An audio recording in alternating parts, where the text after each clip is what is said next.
इस क्वेश्चन में कहा गया है if the mean and variance of the data 65, 68, 58, 44, 48, 45, 60, alpha, beta, and 60, where alpha is greater than beta, are 56 and 66.2 respectively, then alpha square plus beta square is equal to dash. इस question को यदि directly शुरू कर देंगे जैसा कि मैंने देखा है सब लोग करते हैं तो हमारी कैलकुलेशन बहुत ज्यादा हो जाएगी। लेकिन एक कॉन्सेप्ट आपको पता होना चाहिए कि किसी भी सेट ऑफ नंबर्स के अंदर यदि सारे नंबर्स को मैं किसी कांस्टेंट नंबर से इंक्रीज कर दूंगा तो उन नंबर्स का मीन भी उसी कांस्टेंट से इंक्रीज हो जाएगा। ये सब नंबरों को किसी कांस्टेंट नंबर से डिक्रीज कर दूंगा तो उन नंबरों का मीन भी उस कांस्टेंट नंबर से डिक्रीज हो जाएगा। लेकिन वेरिएंस या स्टैंडर्ड डेविएशन में कोई चेंज नहीं आता। और दूसरा कॉन्सेप्ट ये है कि यदि सब नंबर्स को किसी कांस्टेंट नंबर से मल्टीप्लाई कर दिया जाएगा तो उन नंबरों का मीन और स्टैंडर्ड डेविएशन दोनों उस कांस्टेंट नंबर से मल्टीप्लाई हो जाएंगे, लेकिन वेरिएंस उस नंबर के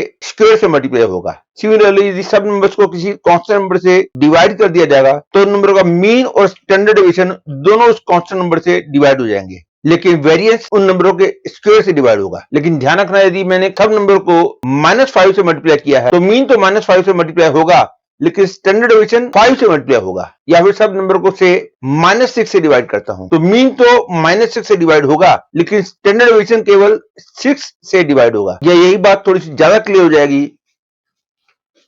यदि मैं ऐसे बोलता हूं कि suppose the set of numbers are x1, x2, x3, x4 up to xn, तो उनका मीन है say x bar, standard deviation है सिग्मा, तो ऑटोमेटिकली वेरिएंस हो जाएगा sigma square.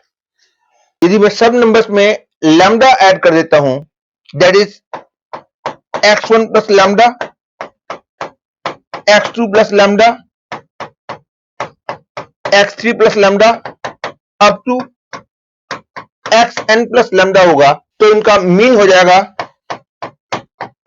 x bar plus lambda, लेकिन स्टैंडर्ड डेविएशन और वेरिएंस इनमें कोई चेंज नहीं आएगा। मतलब सब में मैंने लैम्डा ऐड कर दिया है तो मीन में भी लैम्डा ऐड हो जाएगा, लेकिन स्टैंडर्ड डेविएशन में और वेरिएंस में चेंज नहीं आएगा। चाहे इनका स्टैंडर्ड डेविएशन हो चाहे इनका स्टैंडर्ड डेविएशन हो, दोनों सेम रहेंगे। ऐसे ही सब्ट्रैक्शन में भी चेंज नहीं आएगा। अब यदि मैं सब नंबर को लैम्डा से मल्टीप्लाई कर देता हूं तो नंबर्स हो जाएंगे lambda x1, lambda x2, lambda x3 up to lambda xn, तो इनका मीन हो जाएगा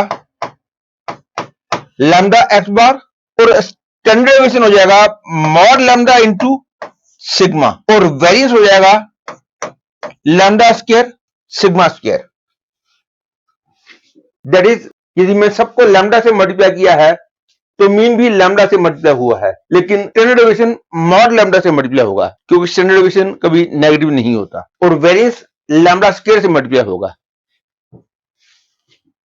इसी तरह से यदि मैं सबको लैम्डा से डिवाइड करता तो मीन भी लैम्डा से डिवाइड हो जाता, लेकिन स्टैंडर्ड डेविएशन मॉड लैम्डा से डिवाइड होता और वेरिएंस लैम्डा स्क्वायर से डिवाइड होता।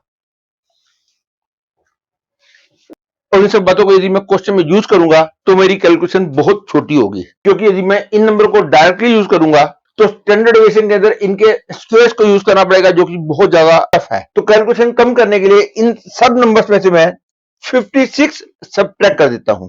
56 इसलिए क्योंकि ये मीन 56 दे रखा है, पर ये कोई जरूरी नहीं है कि हम 56 से ही डिक्रीज करें, मैं किसी और नंबर से भी डिक्रीज कर सकता हूं। बस हमारा एम ये रहता है कि ये नंबर ज्यादा से ज्यादा छोटी हो सके। साइन से मतलब नहीं है पॉजिटिव बने या नेगेटिव बने, लेकिन केवल एक ऐसे नंबर से डिक्रीज करना अच्छा रहता है जो कि लगभग 20 का होगा।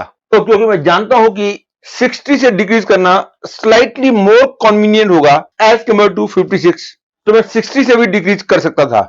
मानता हूं कि 60 से डिक्रीज करना ज्यादा कन्वीनियंट है, लेकिन 56 में फायदा यह है कि 56 से डिक्रीज करने पर नया मीन जो है वो 0 बन जाएगा। एज ए होल चाहे हम 56 से डिक्रीज करें या 60 से डिक्रीज करें, both are nearly equally good. लेकिन मेरे हिसाब से 60 से डिक्रीज करूंगा तो आपको क्लैरिटी ज्यादा आएगी, इसलिए मैं 60 से डिक्रीज कर देता हूं। तो after decreasing all these numbers by 60, ये नंबर्स हो जाएंगे 5, 8, -2, -16, -12, -15, 0, अल्फा माइनस 60 को मैं ए बोल देता हूं, बीटा माइनस 60 को मैं बी बोल रहा हूं, और अगला हो गया 0।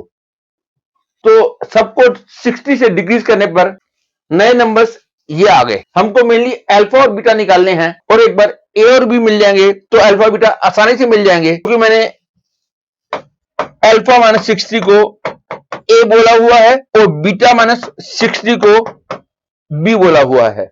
तो ए और बी मिल जाएंगे तो अल्फा बीटा आसानी से मिल जाएंगे। तो my target is to find the value of A and B now. तो क्योंकि मैंने सबको 60 से डिक्रीज किया है, तो इन नंबरों का जो मीन होगा वो 56 माइनस 60 दैट इज -4 हो जाएगा। लेकिन इन नंबरों का वेरिएंस या स्टैंडर्ड डेविएशन वही रहेगा जो पुराने नंबर्स का था, क्योंकि मैंने अभी भी बताया था सब नंबर्स को सेम कांस्टेंट से इंक्रीज या डिक्रीज कर देने से मीन भी उतने नंबर से इंक्रीज या डिक्रीज हो जाता है, लेकिन स्टैंडर्ड डेविएशन या वेरिएंस चेंज नहीं होते। स्टैंडर्ड डेविएशन या वेरिएंस किसी कांस्टेंट से मल्टीप्लाई या डिवाइड करने वाले केस में चेंज होते हैं। तो इन नंबरों का मीन हो जाएगा -4 और वेरिएंस वही रहेगा 66.2। तो एक तरह से अब मेरा क्वेश्चन हो गया कि इन नंबरों का मीन है -4, इन नंबरों का वेरिएंस है 66.2। तो क्योंकि इनका मीन -4 है तो इसका मतलब हो गया 5 plus 8 plus -2 plus -16 plus -12 plus -15 plus 0 plus a plus b plus 0 whole upon 10, क्योंकि ये 10 नंबर्स हैं, and this is equal to -4 is given. From here I get -32 plus a plus b is equal to -40, that is a plus b is equal to -8। और क्योंकि अब इन numbers का variance 66.2 है, और ये तो आपको पता ही है कि suppose T1 T2 T3 up to Tn n numbers हो तो उनका वेरिएंस का फॉर्मूला होता है sigma Ti square upon n minus sigma Ti by n whole square, और उसको बोलते हैं हम सिग्मा स्क्वायर। और इस फॉर्मूले को ध्यान में रखते हुए ये क्लियरली उनका मीन है। और अब इस फॉर्मूले को ध्यान में रखते हुए आई can say 5 square plus 8 square plus 4 plus 256 plus 144 plus 225 plus 0 plus a square plus b square plus 0 whole upon 10 minus, और हम ये जानते हैं कि म्यू मीन वाज -4, तो -4 का स्क्वायर इज इक्वल टू 66.2। याद करो मैंने बोला था कि इन नंबरों का मीन जो है -4 है, इसलिए -4 का स्क्वायर आया है इक्वल टू 66.2। तो इन सारी टर्म्स का सम है 718 plus a square plus b square, this is equal to 66.2 plus 16 whole into 10, and from here I get 718 plus a square plus b square is equal to 822, that is I get a square plus b square is equal to 104। और a plus b की value -8 मैं पहले से ही calculate कर चुका हूं। And now to find the value of alpha square plus beta square, मैं a और b की ये वाली वैल्यूज को यहां रख रहा हूं।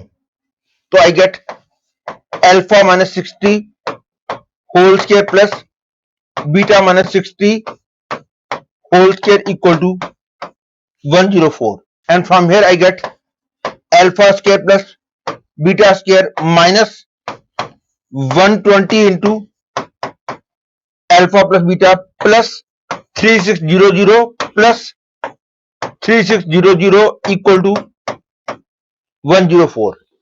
और अल्फा प्लस बीटा बिल्कुल भी मुश्किल नहीं है, क्योंकि a प्लस बी -8 था और a was alpha -60, b was beta -60 equal to -8, that is alpha plus beta की वैल्यू आ गई 112।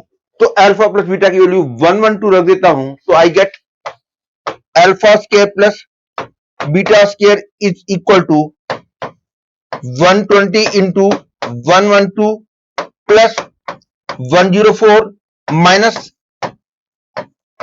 7200, और ये क्लियरली 120 इंटू 60 है, तो this is equal to 120 into 112 minus 60 plus 104, that is this is equal to 120 into 52 plus 104, and this is equal to 6240 plus 104, that is 6344. Hence the answer to this question becomes 6344.